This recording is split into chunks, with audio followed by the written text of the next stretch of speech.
Oh, wow. Another great opportunity with Tidewater Winds. And we have the pleasure, or I have the pleasure of talking with the maestro, John Brewington. I didn't get a chance to say that over the summer months No, because you didn't. COVID's given you a different world. How Yes. are you been coping? Oh boy, it's been a real adventure for us, Bob. Good to see you, by the Good way. seeing you. Happy holidays. Thank you so much and same to you, your family, and to all of our listeners and viewers out there. So, yes, it was a very different summer for us, but I think we were really successful in venturing out into some new areas and providing some new entertainment in the Tidewater Winds tradition. Well, okay, let's talk about that. Most people, when they say Tidewater Winds tradition, means that it's going to be a 60 people band up on the stage. And you've really been flexible about changing it up. Absolutely. Yes, usually the Tidewater Winds is a 55, 65 piece concert band. And that is still our bread and butter. That's our nucleus of what we are going to be as we get out of this COVID-19 situation. But we kind of reformulated ourselves and knew that due to all the social distancing requirements and some of the other limitations of wanting to be able to perform but having to do so outside, we had a very successful series at the 24th Street stage this past summer, and we reformulated so that we provided small ensembles. I used the Little Big Band, which is an 11-piece group, and we were able to distance and record and play our concerts at the outdoor stage and have our audience socially distanced as well.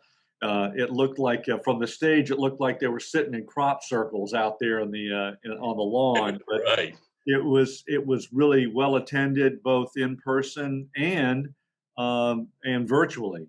We had very good virtual participation, and then we also, Bob, used a brass quartet. No, brass quintet with Ralph Copley as well, and that was a successful series as well in our concerts this summer. So we were able to find a way to continue to play and to try to reach our audience the best way that we could. So let's talk about traditions, because you can't talk about the holidays without talking about music, right? That is absolutely correct. And So how do you get ready for the holidays when you don't know what the holidays are going to look like? well, so you have a plan A, a plan B, and then whatever plan C is going to be. So we have a lot of different options now in the Winds. Uh, with the advent of the Little Big Band and our big band as well, which is a full size big band, as well as I have a woodwind quartet that plays holiday music as well. And we're going to be featuring one of the two of those groups at some point in time during the holidays um, to help us celebrate, to try to provide some of the traditions of music that are needed during the holidays, and to continue to reach out to our musicians and our audience, because we miss them. We miss the people. We miss the opportunity to have those live performances, which create such a exciting synergy. Okay, we got a guy that's been with us on this interview, but it's just his picture. Has he been after you about coming up with a plan? That's the executive director, Michael Williams, which we couldn't operate without him, right? That is So there he absolutely is. that's absolutely correct. Michael's been instrumental in all this. Michael, you want to come on? Or we'll just talk about him behind us. Okay, we could do There that we go. too. So Yes. is he putting pressure on you about coming up with a concert series for the summer? Get it back to normal? No, he's not giving me pressure on rushing this back to whatever back to normal is going to look like. What we have done is strategically plan for the future, and whatever that future is going to look like, we're going to be a part of it.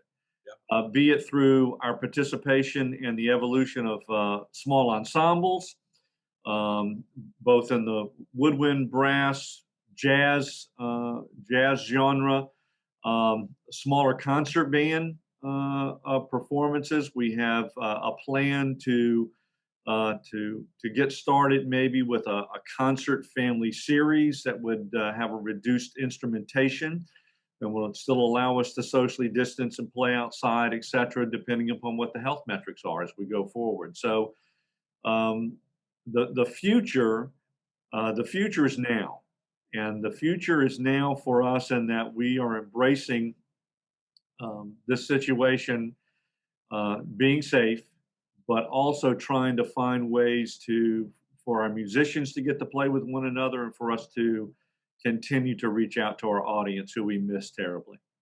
Now, John, I'm going to close with one question and kind of put things in perspective because this isn't the only fluid part of your life.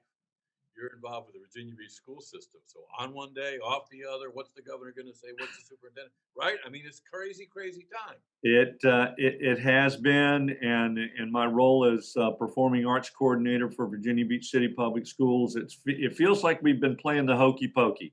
I know it. But we put our left foot in and we pull it out. Then we come back in and then we come back out. But I'm so proud of the work that our school division has done to try to reach every child, be it in person, virtual, or concurrent teaching. The staff that I have to work with is just outstanding in every way, and I'm so proud of what they're doing.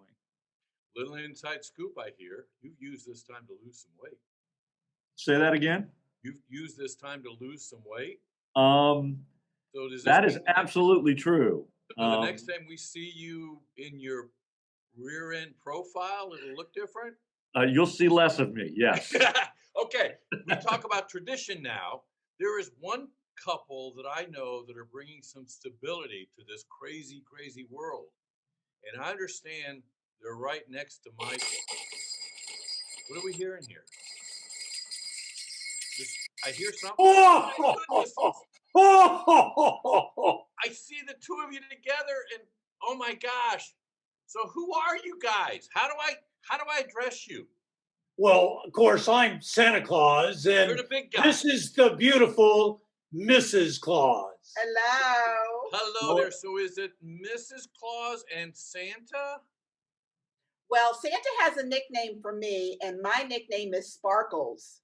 Because because the first time he saw me, we were out on the snowbank. He was golfing in the snow, and he said I was sparkly, so he calls me Sparkles. Whoa! I've got a question about his golf balls, but I won't ask it. Oh, because it's there might be kids paying attention here. That's true, absolutely.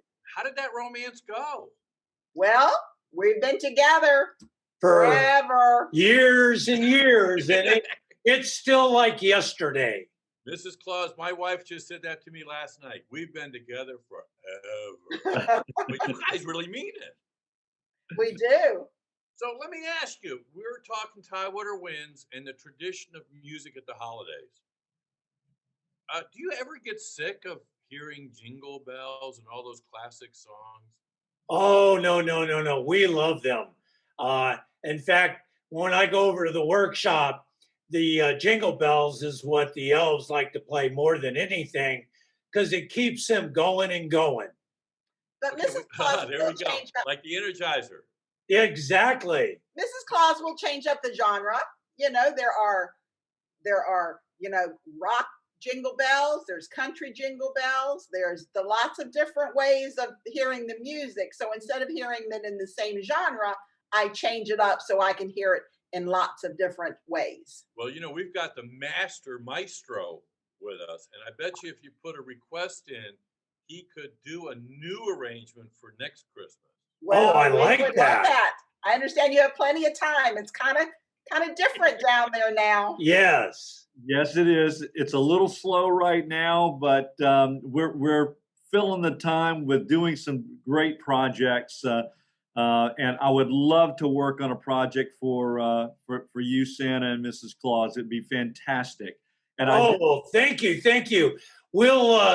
I'll get the musician elf to get in contact with you, and we'll see what we can work out. His name is Albacore. Albacore. Okay. Well, that's come in a little can. No, not that one. That's Okay. fantastic. Because Santa, I know that you're an elf-made man. I get that. So thank you so much. You're welcome. Mrs. Claus, how do you keeping Santa safe in these? You follow COVID requirements? Well, we do. Now, up here at the North Pole, we have that magical sphere around us. But we do have some times where Santas will come down. Santa will come down and make some special visits. And so if Santa leaves the North Pole, he does have his mask. We had our elf seamstresses make him lots of fanciful, colorful masks. And also, if he wears this mask, he also has sometimes that clear shield. Uh-huh. So if Santa is down amongst everyone, he is also wearing that mask and shield for protection, just like you are doing down there. Yeah, because we don't want to infect any of the boys and girls or the families. And I couldn't get all the toys made if I brought anything back to the elves. That's true. Now, when Mrs. Claus tells you that you got to straighten up and fly right and be safe, what's your response? I'll get the reindeer to keep me on track, dear.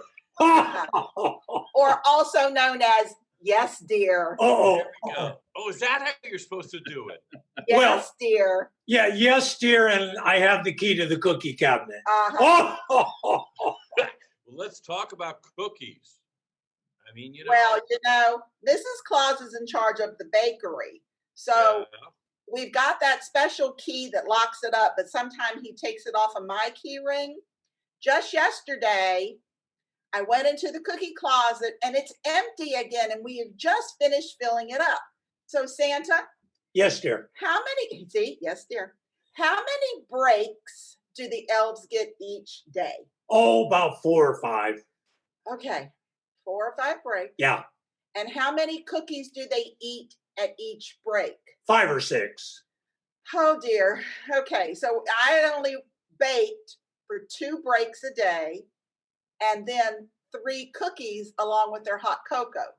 So no wonder why we're running out of flour and sugar and we have to continue to restock and recook these cookies. Oh, and Mrs. Claus, I think you're letting Santa off the hook. Well, he's got to keep that ho, ho, ho going so that girth is really, Right.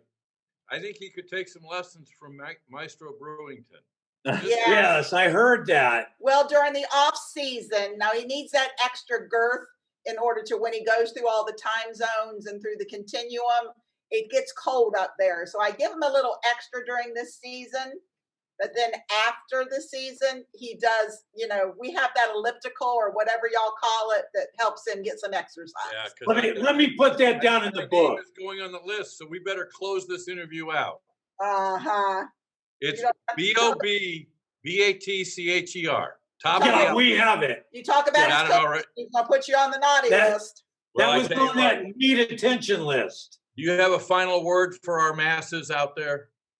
We want everyone to have just a very safe, happy, and healthy holiday season and Christmas. And the biggest thing is to remember Christmas is alive and Santa will be making his rounds.